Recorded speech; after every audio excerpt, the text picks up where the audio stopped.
Halo guys, balik lagi bersama saya Rahman di Mobile Official. Can see you from behind. You can hear me. Oke, di video kali ini saya akan membahas tentang resesi dunia pada tahun 2023. Seperti apa dan semengerikan apa? Direktur Pelaksanaan Dana Moneter Internasional atau IMF, Kristalina Georgieva, mengatakan bahwa ekonomi dunia pada tahun 2023 akan gelap karena akan menghadapi resiko resesi dunia dan tidak kestabilan pasar keuangan. Dan IMF menegaskan prospek ekonomi global gelap gulita, mengingat guncangan yang disebabkan oleh COVID-19, perang antar Rusia dan Ukraina, hingga bencana iklim di semua benua. Lantas, apa dampaknya bagi Indonesia? Sebelum itu, saya akan menjelaskan apa itu resesi dunia. Resesi dapat juga diartikan sebagai penurunan aktivitas ekonomi yang signifikan, berlangsung selama berbulan-bulan atau bertahun-tahun. Resesi dapat mengakibatkan penurunan secara simultan pada seluruh aktivitas ekonomi seperti lapangan pekerjaan, investasi, dan keuntungan perusahaan. Resesi sering diasosiasikan dengan turunnya harga-harga, deflasi, atau kebalikannya, meningkatnya harga-harga secara tajam, inflasi, dan dalam proses yang dikenal sebagai stagflasi. Resesi ekonomi yang berlangsung lama disebut depresi ekonomi, yaitu suatu keadaan terjadi penurunan aktivitas ekonomi yang parah dan berkepanjangan. Dan Presiden Joko Widodo sangat mewanti-wanti mengantisipasi adanya ancaman resesi. Pak Joko Widodo juga menegaskan mengenai resesi global, tahun ini sulit dan tahun depan, sekali lagi saya sampaikan, akan gelap. Kita tidak tahu badai besar seperti apa dan sekuat apa, tidak bisa dikalkulasi. Seperti yang kita tahu, resesi terjadi maka perusahaan akan melakukan pengurangan jumlah karyawan. Alhasil, ini akan menyebabkan pengangguran meningkat akibat PHK. Sangat mengerikan sekali, bukan? Terus apa sih sebenarnya penyebab resesi global? Penyebab resesi global ada berbagai jenis. Yang pertama, laju kenaikan inflasi dunia. Yang kedua, kenaikan suku bunga bank sentral.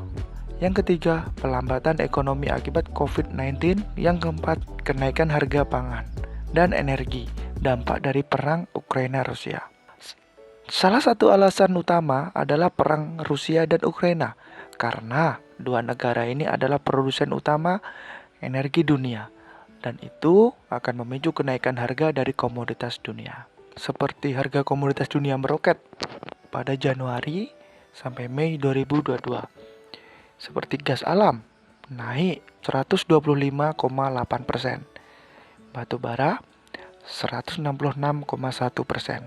minyak Brent 45,7%, minyak sawit mentah CPO 20,9%, gandum 55,6%, jagung 31,5%, kedelai 28,1%, dan biji-bijian 15,5%. Itu adalah harga komoditas dunia yang sedang naik pada Januari 2022. Sedangkan kita lihat di sini adalah proyeksi pertumbuhan ekonomi global, skenario resesi global.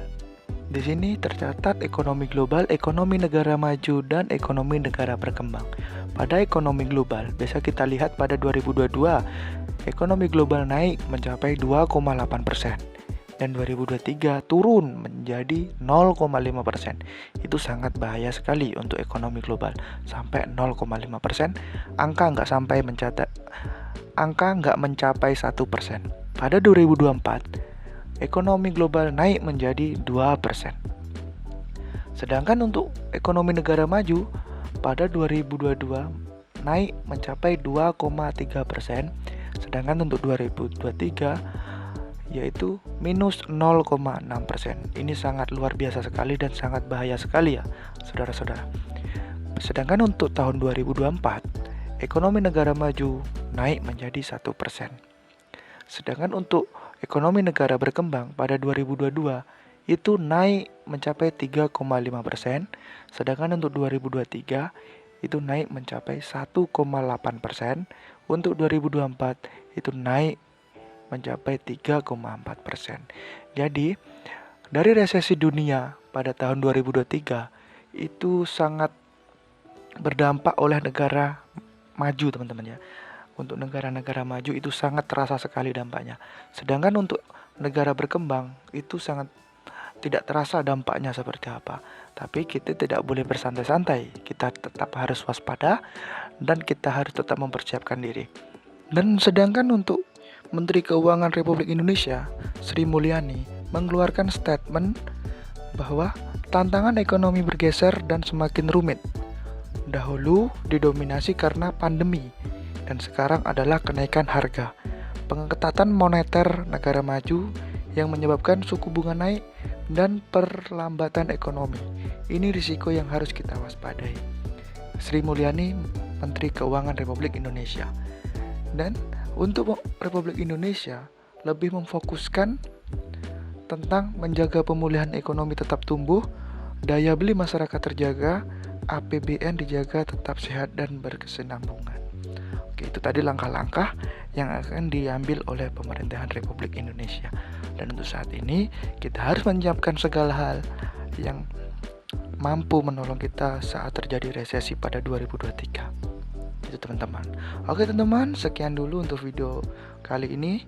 Jika teman-teman ingin menyanggah, silakan tulis di komentar. Jika teman-teman ingin memberi saran dan masukan, silakan tulis di komentar. Dan untuk teman-teman yang ingin request pembahasan yang lainnya, silahkan tulis di komentar. Kita diskusikan sama-sama di dalam komentar dan kita mencari kesimpulan sama-sama di dalam komentar. Oke, see you next time. Sampai di video selanjutnya. Bye-bye.